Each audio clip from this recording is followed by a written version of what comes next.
बिस्मिल्लाहिर्रहमानिर्रहीम। शुरू करता हूँ अल्लाह के नाम से जो कृपाशील और दयावान है। हम नक्शबंदिया सिलसिले के बुजुर्गों के बारे में संवाद कर रहे हैं। इसमें पहले बुजुर्ग से लेकर अभी तक के जितने बुजुर्ग जिनसे हम जुड़े हुए हैं उनके बारे में संवाद करेंगे।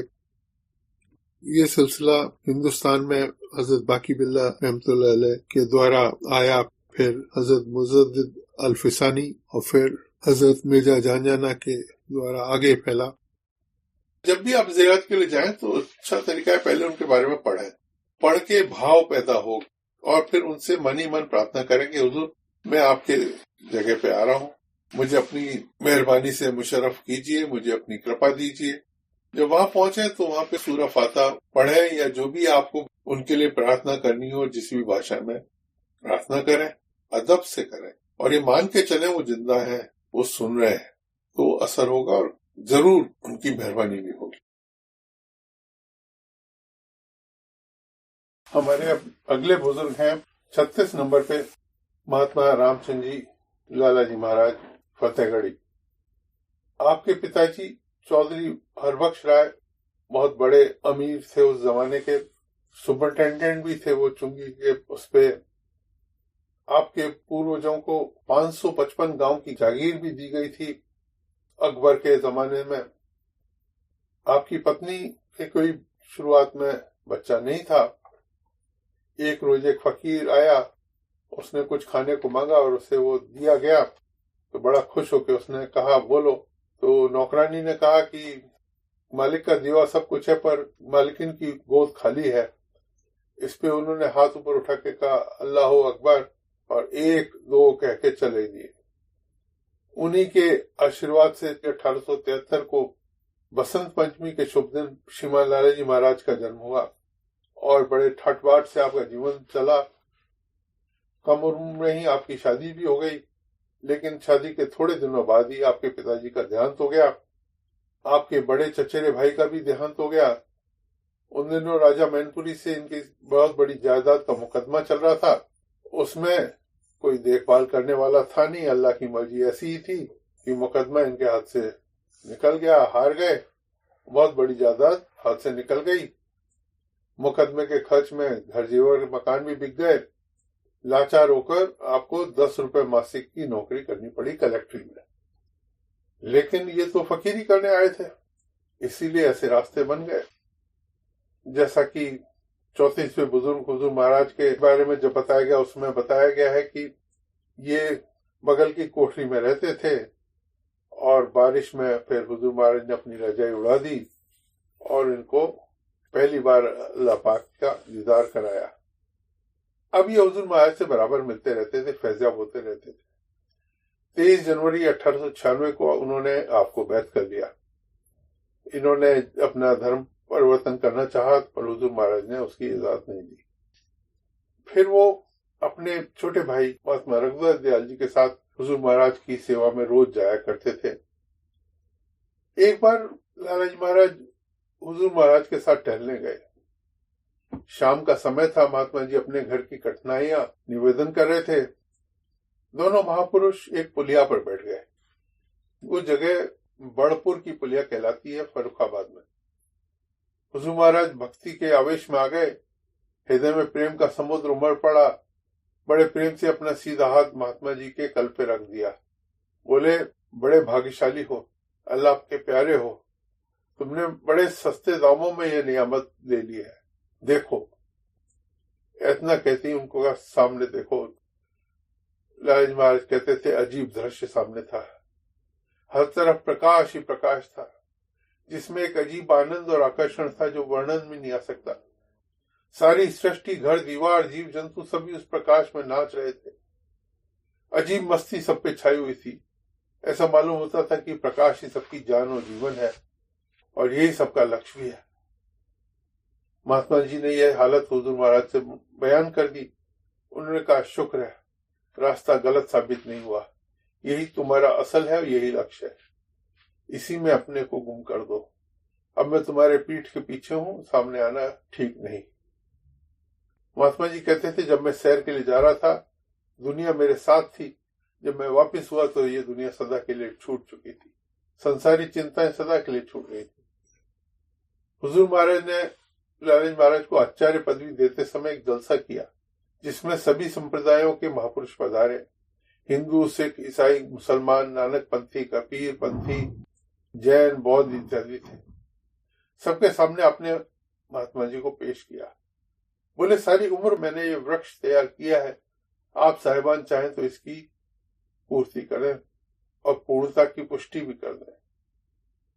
सब ध्यान में बैठ गए। मराकबा में हुजूर महाराज ने महात्मा जी से कहा, बेटे लाला, इन सब साहिबान को तवज्जो दो और जो सवाल करें उसका जवाब दो, अल्लाह पाक तुम्हें कामयाबी दे।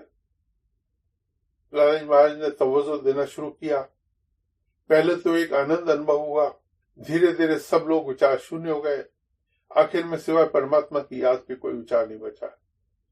सारे वंश के महापुरुष जलसे में बैठे दिख रहे थे। धीरे धीरे फिर प्रकाश दिखने लगा, फिर प्रकाश ही प्रकाश रह गया। सारी चीजें ओझल हो गई, नूर ही नूर रह गया। एक नूर था जो सबकी जान था। सब में एक अजीब कशिश थी, एक अजीब अजीब मोहब्बत थी, सब उसमें मस्त थे। एक सुहावनी नाम की गूंज हो रही थी, सबकी तबीयत बेकरार थी। जी चाहता था शरीर टूट के उसमें नूर में समा जाए। आंखों से आंसू जारी थे, सब नूर में द्रवित हो रहे थे। थोड़ी देर बाद हालत बदली और वो नूर धीरे धीरे ओझल हुआ। फिर होश आया और तब हुजूर महाराज ने कहा, बस बंद करें। आंखें खोल दी। सब एक मुंह से बोले, वाह, कमाल हासिल किया है। अल्लाह पाक तक रसाई नहीं, उसमें पूर्ण लयता भी प्राप्त कर ली है। हुजूर महाराज के शरीर छोड़ने के बाद महात्मा जी बड़े उदास रहते थे। तब कभी कभी मौलवी साहब अब्दुल गनी खान रहमतुल्लाह अलैह गाँव वाले उनके पास आ जाते थे। उनको कहा करते थे कि अब आपको इस तरह से उदास रहने से काम नहीं चलेगा। तब उन्होंने अपना काम शुरू किया। धीरे धीरे ऐसी जमात उन्होंने इकट्ठी करी अपने मुरीदों की, जो अपने आप में बड़ी शानदार थी। फिर अलग अलग जगह जाके भी उन्होंने अल्लाह पाक के नाम को फैलाया। इनके मुरीदों में भी ऊंची हालतों में पहुंच चुके थे। एक मुरीद ने आके कहा, हुजूर मेरे को कुछ ऐसा आ गया है कि मैं दीवार पार करके सीधे ही चला जाता हूँ, मुझे दरवाजे से जाने की जरूरत ही नहीं पड़ती। उन्होंने पहली बार तो लाला जी महाराज ने इस बात को इग्नोर कर दिया, अवॉइड कर दिया। फिर दोबारा बोला तो उन्होंने अपने किसी दूसरे मुरीद को कहा कि इनको पीछे कोठरी में बंद कर दो। 20 मिनट बाद वो वहां से रोने की आवाज आने लगी कोठरी से कि मेरे को निकालो। वो आए, बाहर आके पैरों में पड़ गए कि हुजूर मेरी वो ताकत तो चली गई। तब लाला जी महाराज ने कहा कि आप मेरे पास अल्लाह का नाम के लिए आते हैं या बाजीगरी सीखने?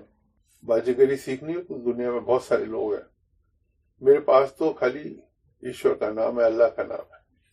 जो तुम्हें चाहिए तो अगर मेरे पास आओ। इस तरह के उनके बहुत, उनका कष्ट, उनकी इतनी बातें हैं कि जिसका बयान इतने कम समय में करना मुश्किल है। आपकी जो समाधि है, मजार है, वो फतेहगढ़ में नवेदिया स्थान है, वहां पर है। उसका नक्शा दिया हुआ है। ईस्टर के मौके पे वहां पर एक भंडारा भी होता है। बड़े बड़े बुजुर्ग वहां पधारते भी हैं। अभी सड़क बन जाने से वहां पर थोड़ी सी आवाज, शोर हो गया है। दिन के टाइम वहां बैठने पे मराकबा करना मुश्किल हो गया है, इतनी शोर होता है सड़क पे। शायद रात के टाइम बैठने से कुछ आसानी हो जाए। आपके वैसे तो 114 शिष्य थे, लेकिन 16 मुख्य शिष्य थे जिनको आपने इजाज़त ताम्मा दी थी, और उन्होंने अलग अलग जगहों पे अपने सिलसिलों को आगे बढ़ाया। कुछ ने अपने सिलसिले को हुजूर अकरम से ही रखकर और नक्शबंदिया सिलसिले से जोड़ के ही रखा। कुछ ने अपने उसमें कुछ तरमीम करके, कुछ चेंज करके लाला जी महाराज को ही आदि गुरु मान के वहां से सिलसिले को माना।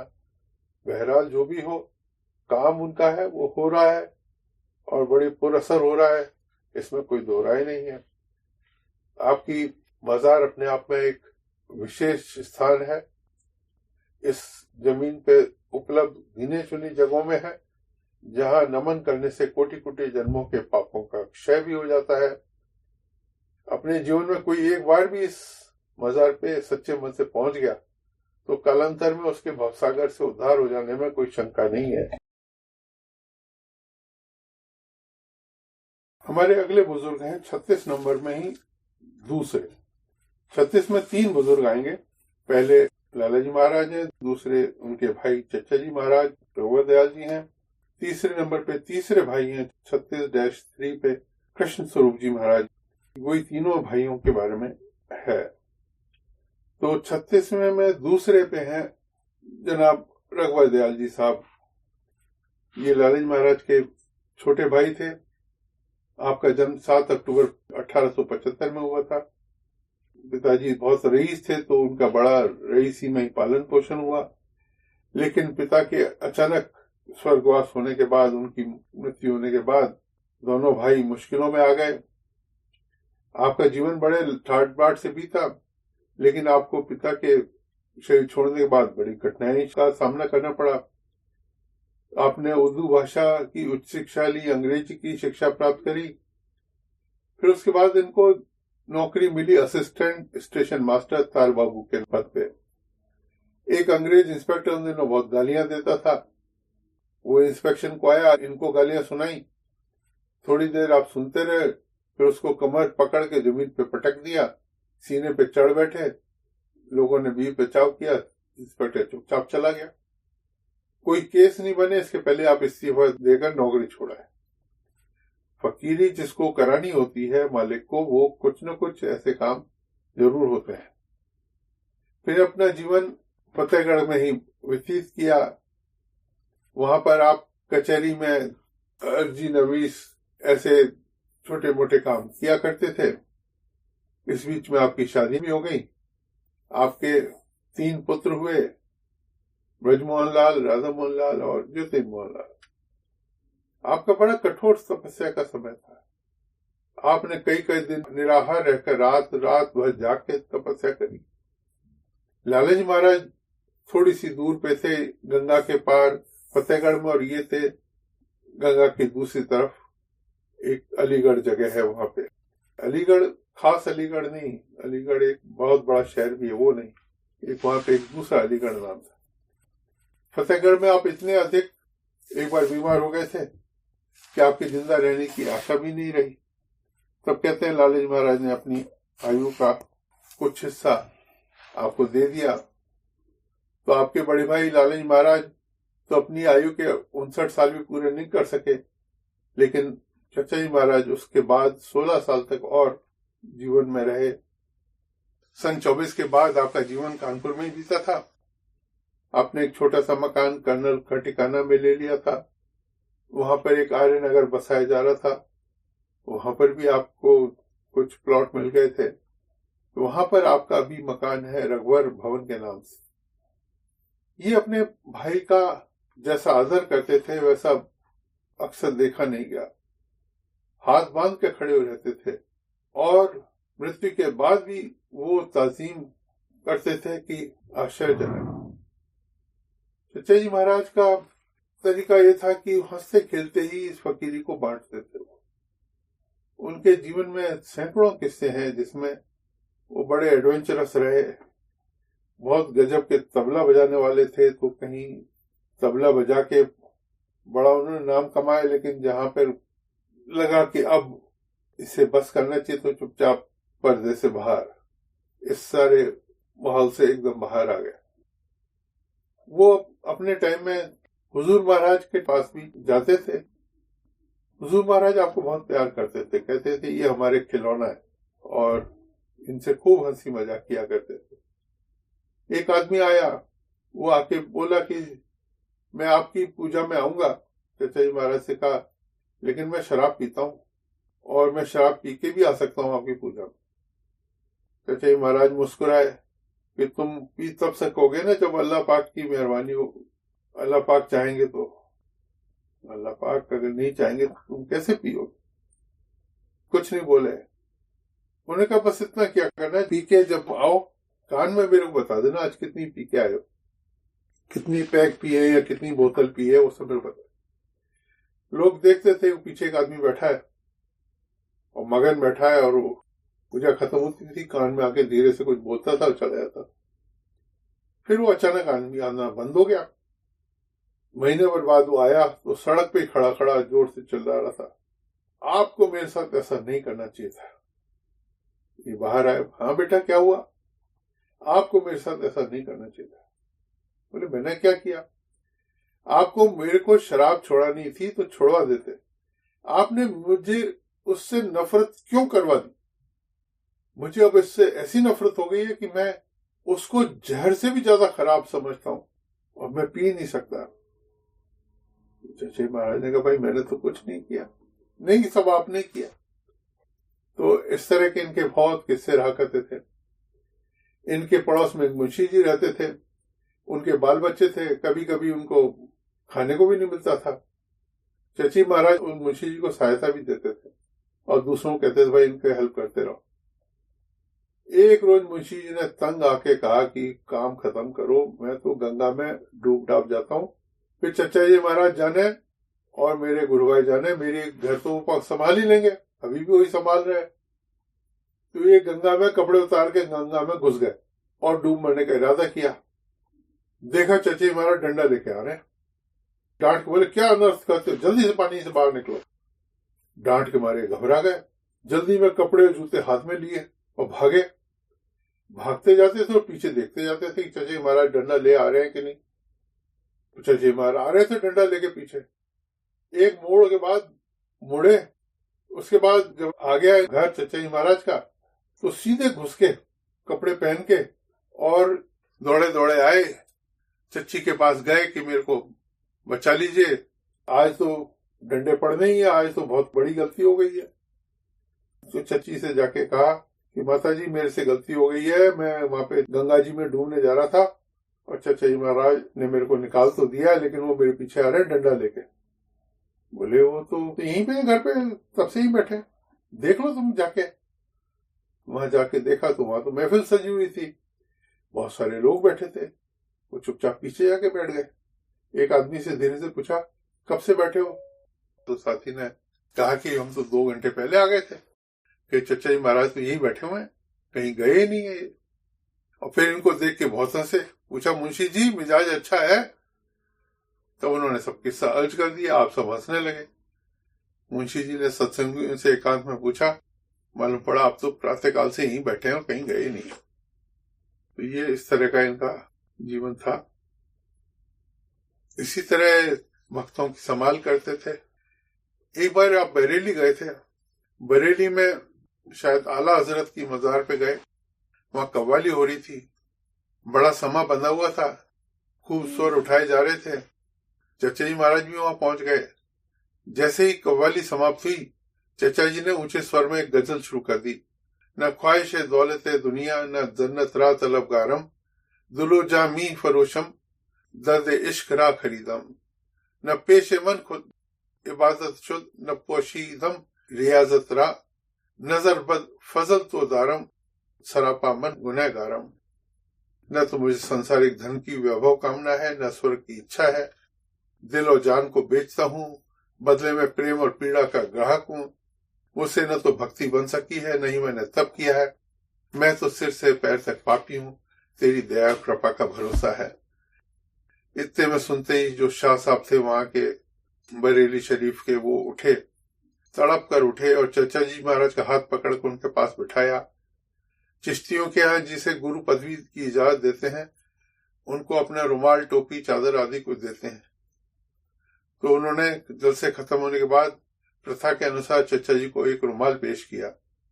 चची महाराज ने रुमाल यह कहते हुए वापस कर दिया, रुमाल उसको दीजिए जो मुस्तमंद हो, यह फकीर तो अपनी ही कमली में मस्त है। ऐसे इनके बड़े कमाल कमाल के किस्से थे। एक इनके शिष्य थे जो राजस्थान जा रहे थे।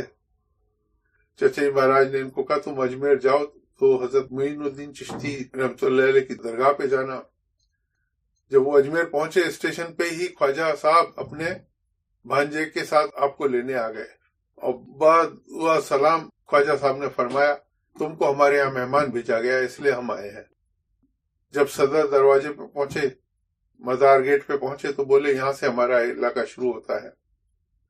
ठाकुर साहब से उन्होंने कहा मैं कल हाजिर होऊंगा। अगले दिन ठाकुर साहब दरगाह पहुंचे, वहां कव्वालियां हो रही थी। ठाकुर साहब कुछ देर तक वहां बैठे, ख्वाजा साहब और उनके भांजे को भी वहां बैठे देखा। इसके बाद दरगाह को देखा, एक छोटी सी कब्र देखी, तो लोगों से पूछा कब्र किसकी है, तो लोगों ने कहा ये उनके भांजे की है। जब ठाकुर साहब अजमेर से वापस हो रहे थे तो ख्वाजा साहब उनको छोड़ने के लिए स्टेशन आ गए। फरमाया तुम राजपूताने से वापस जा रहे हो? जब वापस जाकर चचा जी से ठाकुर साहब की मुलाकात हुई तो सब सारा हाल उन्होंने सुना, तो चचा जी ने कहा ठीक है। एक मर्तबा वही ठाकुर साहब फिर राजस्थान जाने का अवसर मिला। उस समय चचा जी अपने शरीर त्याग कर चुके थे। जब ये दरगाह पे गए तो ख्वाजा साहब को नहीं पाया। कहने लगे कि अब की बार ख्वाजा साहब से मुलाकात नहीं हुई। इतना ख्याल करते ख्वाजा साहब आ गए और फरमाने लगे कहीं पर उर्स हो रहा था, वहां गया हुआ था। तो ये चचा जी महाराज की ऊंचाइयां थी। इस तरह जनसाधारण का जन प्रदर्शन करते हुए 7 जून 47 को बैठे आसन लिए हुए ही आपने निर्वाण प्राप्त कर लिया। आपकी समाधि कानपुर नगर के बाहर हमीरपुर रोड पे बनाई गई है। बसंत पंचमी पे आपकी लालजी महाराज की जीवन तिथि पे आपका भंडारा वहीं होता है। अब ये समाधि का नक्शा नीचे दिया हुआ है और यहाँ पर चचा जी महाराज की सशरीर समाधि है। उन्हें हिंदुओं के हिसाब से शरीर को उनका चिता भस्म नहीं की गई थी, बल्कि उनका शरीर यहाँ पे है। उनकी कब्र बनाई गई थी, यहाँ पर वो मौजूद हैं, कृपा करते हैं। पर वही दिक्कत है जो लालजी महाराज की समाधि पे हो गई है कि वहां सड़क बनने से बहुत शोर और आवाज आता है।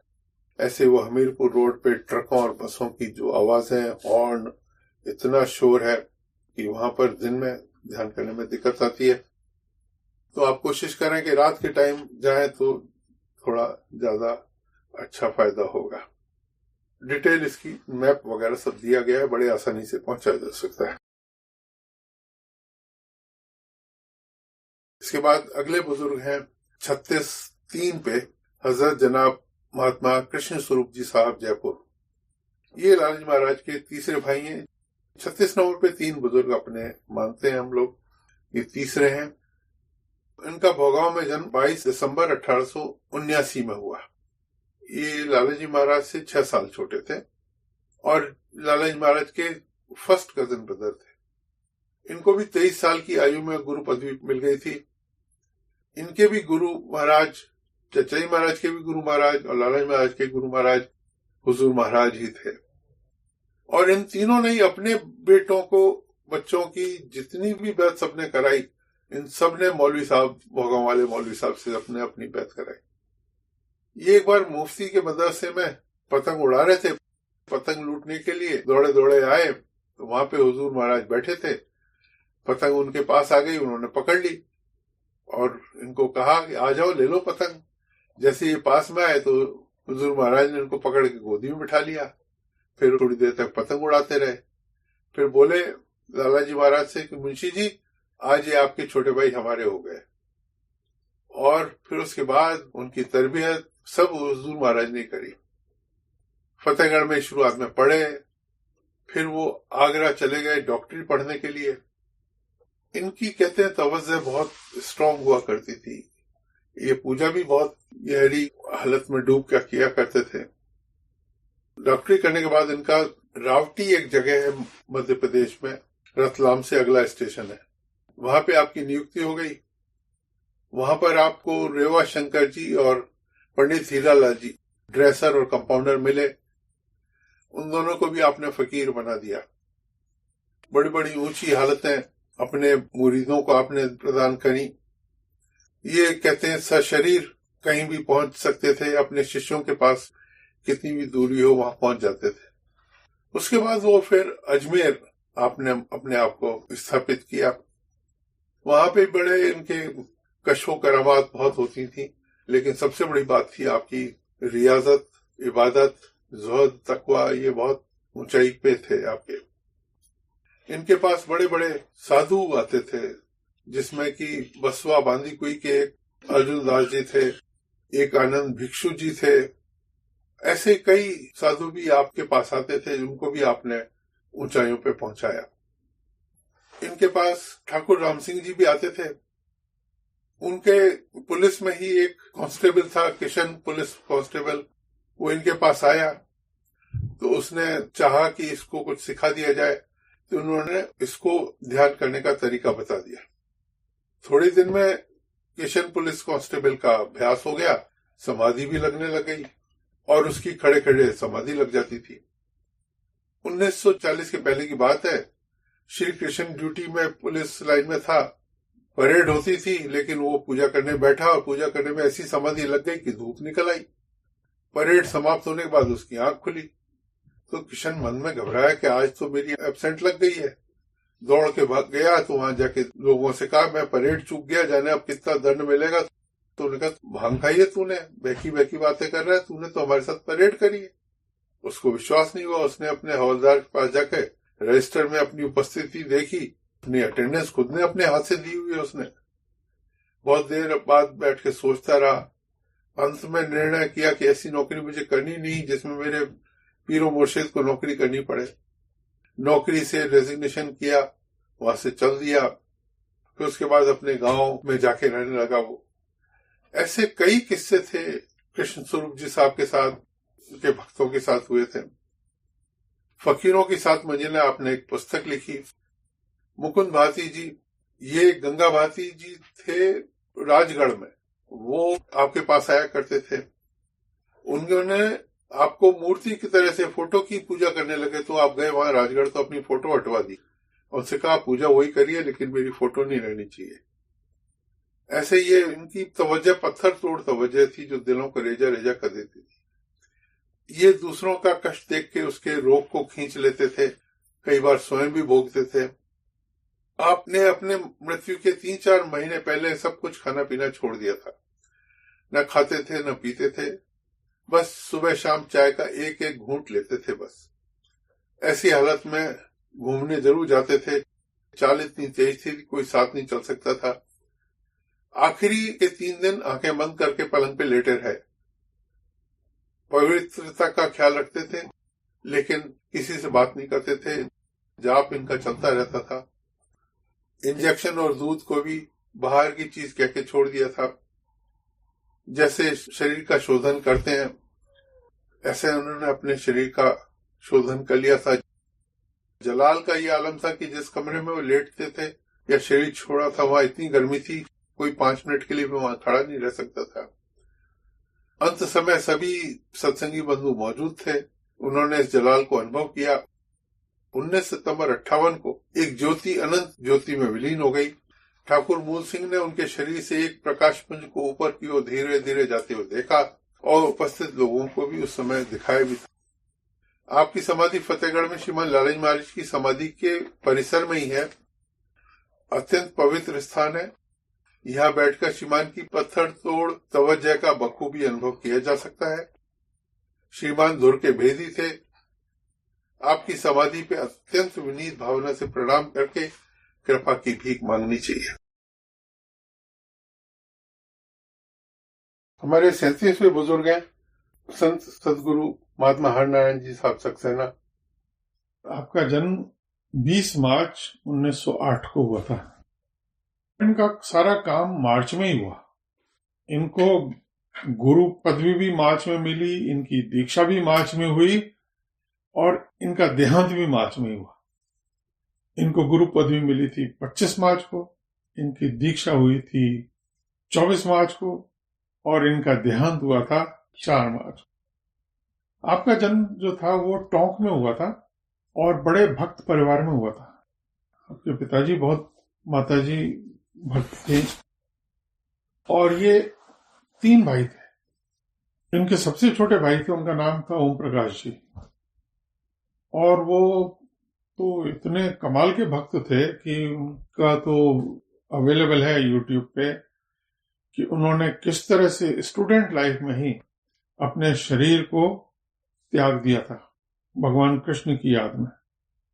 यमुना किनारे चले गए थे वृंदावन में और 71 दिन तक बिना खाए पिए सिर्फ यमुना का पानी पीते थे। भगवान कृष्ण की याद में उन्होंने शरीर त्याग दिया था। इनके सगे छोटे भाई थे। और इतने कमाल के थे वो कि उनको मृत्यु के पहले सबके दर्शन हुए सारे। पहले सबसे पहले नारद जी आए तो बोले तुम तो भगवान कृष्ण नहीं हो। बोले मैं, उन्होंने भेजा है कि देख के आओ पहले मेरा भक्त क्या कर रहा है। अब वो भी आते हैं। फिर राधा जी भी आई। उनको कहते शायद वो सखा थे पिछले जन्म में कभी भगवान कृष्ण के, तो उसी कोई संस्कार रह गया था, वो पूरा करने आए थे तो पूरा करके चले गए थे। एक बुक है उनके नाम पर, उसमें उन्होंने, छोटे से मैं बता दूं, उन्होंने स्टूडेंट लाइफ में एक चार्ट बनाया था। दिन में किसी का दिल दुखाया, 10 में से 9, 8, 7, 6, 5 ऐसे नंबर। कभी झूठ बोला, 9, 8, 7, 6, 5 नंबर। कोई आचरण धर्म के विरुद्ध किया, नंबर। भोजन अधिक तो नहीं किया, नंबर। किसी का अनादर तो नहीं किया, नंबर। ऐसे चार्ट था। इनके 100 में से 100 नंबर आते थे, और वो भी 1-2 दिन नहीं, 6-6 महीने तक लगातार। कितने कमाल के अपने जीवन को उन्होंने परिष्कृत करके रखा हुआ था ओम प्रकाश जी ने। आश्चर्य है। पर बाबूजी जब थे चचा जी महाराज के पास, उनको पता ही नहीं पड़ा था। ओम प्रकाश जी चले गए थे, घर के किसी को भी नहीं मालूम था। उनकी मृत्यु के बाद ही सब लोगों को पता पड़ा। तो बाबूजी जब चचा जी महाराज के पास पहुंचे और उनको बताया कि ऐसे ऐसे मेरे भाई जो है वो भगवान कृष्ण की राह में निछावर हो गए हैं, तो चचा जी महाराज ने कहा बहुत अच्छा हुआ, उनका संस्कार ऐसा ही था, काश वो हमारे पास आ जाते तो उससे भी ऊंचा लोक उन्हें मिलता। यानी गुरु का जो लोक है, सिद्ध लोक है, वो इससे भी ऊपर। गोलोक जो है वो इससे भी ऊपर का है, कृष्ण लोक से भी ऊपर का है। वो समझ में आता भी है, क्योंकि कृष्ण जो थे वो अवतार थे। अवतार की चेतना लिमिटेड है, और ईश्वर की जो चेतना का जो स्तर है वो कहीं शायद इससे ऊपर होता होगा। तो बाबूजी ऐसे परिवार में पैदा हुए थे और टोंक में पैदा हुए थे। टोंक में आपकी स्टूडेंट लाइफ निकली। जब उन्होंने वहां पे अपना हायर सेकेंडरी कर ली, तब ये था कि अब कॉलेज या तो जयपुर जाके पढ़े। पर इनके कजिन ब्रदर थे, उनका नाम आनंद स्वरूप जी था। उन्होंने कहा कि नहीं, आप तो कानपुर आ जाओ, कानपुर में अच्छे कॉलेजेस हैं, वहां पढ़ लो और आप हमारे यहीं रह लेना। तो ये कानपुर चले गए। ये आनंद स्वरूप जी चचा जी महाराज के पास जाते थे। कुछ ही दिन में बोले कि हम कहीं जा रहे हैं, तुम चलोगे? तो बोले हाँ चलेंगे। चचा जी महाराज के पास पहुंचे तो कहने लगे कि मैं पहले दिन से जाते ही उनसे जुड़ गया, ऐसा लगा कि मैं अपने घर आ गया हूं। या आदमी का अंतर बोलता ही है। चचा महाराज ने उनको देखा, बोले क्या करते हो? बोले मैं प्राणायाम करता हूँ। बाबूजी ने अच्छा करके दिखाओ। बाबूजी ने कहा मैं रोज प्राणायाम करता था, लेकिन उस दिन प्राणायाम किया तो मैं बेहोश होकर गिर गया। वहीं पर फर्श से मेरा सिर लग गया, चचा महाराज के सामने। चचा महाराज ने कहा अब करोगे? बोले अब नहीं कर। बोले हम तुम्हें दूसरा प्राणायाम सिखाएंगे। और क्या करते हो? कि मैं अपनी वो कर्मकांड वाली पूजा करता हूँ, संध्या करता हूँ। उन्होंने कहा संध्या करते हैं? बोले ठीक है। उसके लिए उन्होंने चचा महाराज ने कुछ नहीं कहा, लेकिन बाबूजी कहते हैं कुछ ही दिन में वो भी छूट गई, क्योंकि फकीरों का अलग है मामला। कुछ ही दिनों में वो भी छूट गई और वो चचा महाराज के पास जाने लग गए। अब चचा महाराज के पास पहुंचते थे, उनका हुक्का यही बनाते थे। वो हुक्का पीते थे, पुराने जमाने के लोग पिया करते थे, तो उनका हुक्का बाबूजी बनाते थे। मैं जाते ही सबसे पहले चिलम निकाल लेता था हुक्के में, उसको साफ करता था, फिर उसमें चूल्हे में से आंच लेके कोयले लेके वो डालता था, फिर उसमें मसाला डालता था, फिर लाके साफ करके सजा के नया पानी भर के और फिर फिक्स करके फिर मैं चचा महाराज के सामने रखता था। तो वो 1-2 गुड़ गुड़ गुड़ गुड़ करते थे और हमें आशीर्वाद देते होंगे। तभी इनको, बाबूजी को गीता सुनने का शौक था, तो वहां पे कोई गीता का प्रवचन करने कोई आया था, तो ये शायद परमिशन लेके सुनने भी चले गए वहां। वहां पर उनको एक दूसरे सज्जन मिले, वो शिव नारायण दास जी गांधी थे, जो बाद में बहुत बड़े। इनसे बातचीत हुई तो उन्होंने कहा कि हम आपको किसी संत से मिलाएंगे, और बात आई गई हो गई।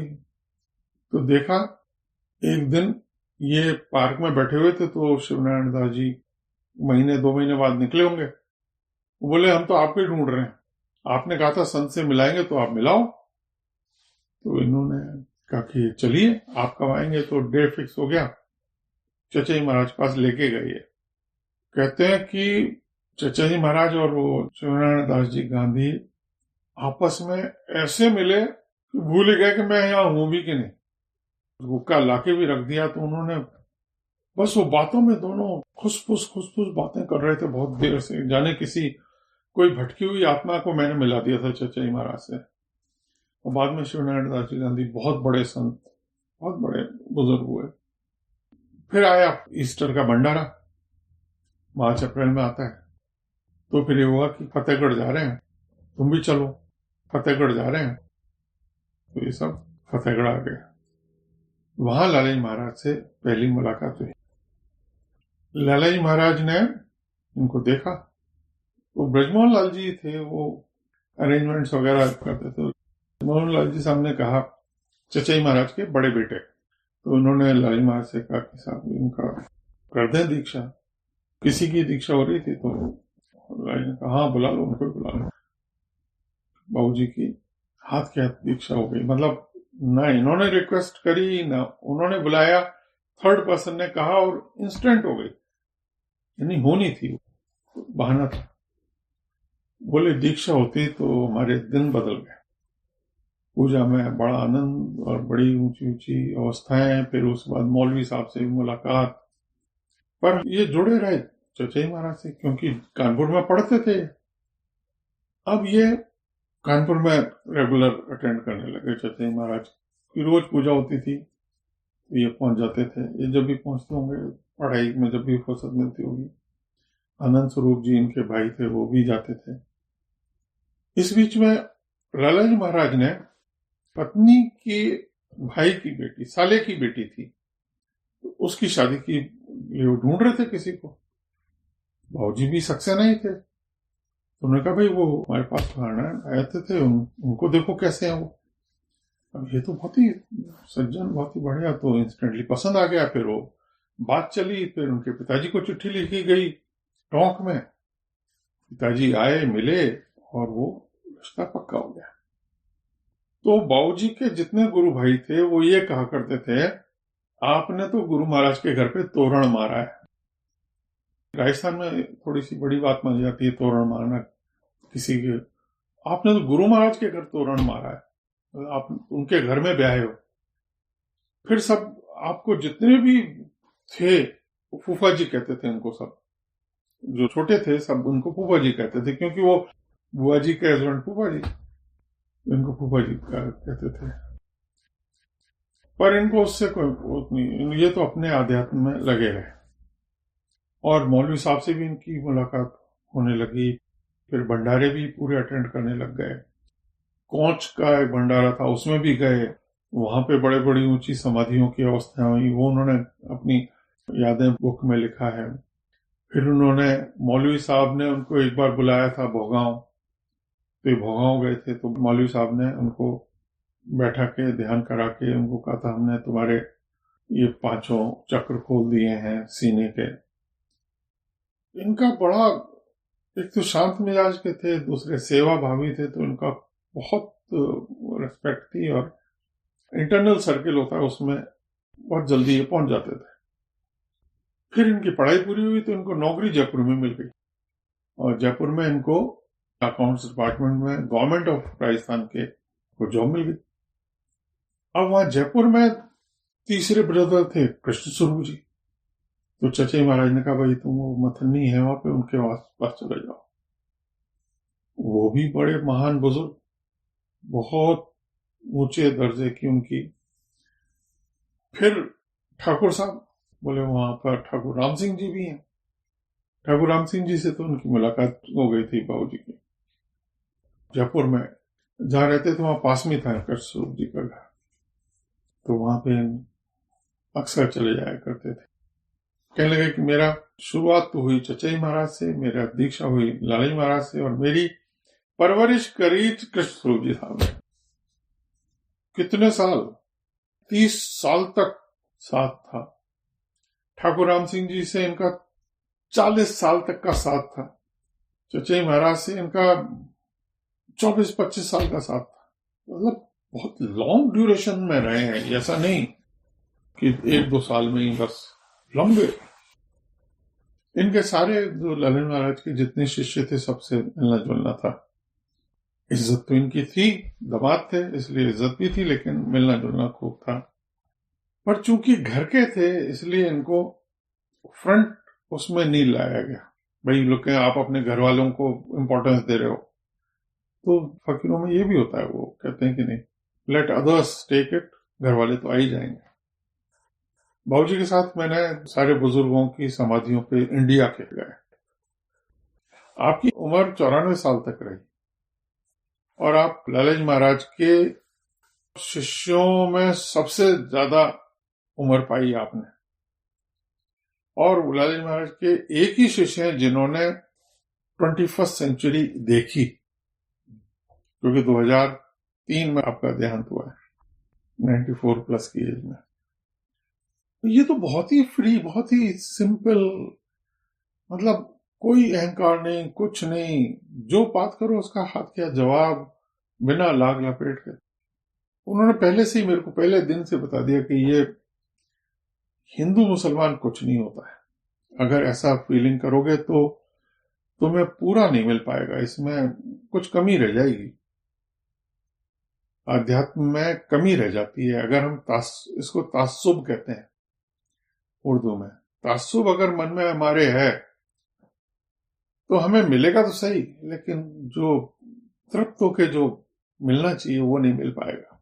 इसलिए तास्सुब मन से निकाल दो, क्योंकि ईश्वर के यहाँ हिंदू मुसलमान नहीं होता, वो तो चेतन तत्व है, वहां पे सब बराबर है, एक ही। मेरे मन में लकीली ऐसी कोई था भी नहीं। फिर बोले कि फतेहगढ़ जाना है, चलिए साहब मैं ले चलता हूं। मैं तो मौका ढूंढता था इनको, बाबूजी खूब गाड़ी में मैं जगह जगह लेके गया हूँ। जयपुर, पूरे इंडिया में जितने बुजुर्ग थे सबके पास, सबके यहाँ हाजिरी बाबूजी के साथ देने गया हूँ। तो फतेहगढ़ गए इनके आपके साथ ही। तो हम जब गए तो हमें तो बड़ा स्पेशल ट्रीटमेंट मिला। हम तो लाला जी महाराज के घर में रुके, बाकी सारे रुकते थे पंडाल में, हम रुकते थे लाला जी महाराज के घर पे, क्योंकि हम बाबूजी के साथ थे, वो तो दामाद थे घर के। फिर हम फतेहगढ़ से हम और बुजुर्गों की समाधियों पे, बुजुर्ग महाराज के और भोगांव और खलीफा साहब की समाधियों पे भी जाते थे। जब भी जाते थे तब जरूर जाते थे। फिर एक बार बोले कि कानपुर भी चलेंगे, तो पहली बार बाबूजी के साथ चचई महाराज की समाधि पे गया। सबसे पहले चचई महाराज के घर गया, फिर समाधि पे गए, तो वहां भी बहुत कृपा हुई। तो बड़ा कमाल था। एक तो बाबूजी के साथ एक कमाल मैंने 2 बार देखा। 2 बार ऐसा हुआ, आप कार चला रहे हो, कार चल रही है 100, 110, 110, और कार को रोका चाय पीने के लिए, तो देखा टायर फ्लैट था। मतलब कार चल रही थी तब तक तो ठीक चल रही है, जब रोकी तो फ्लैट।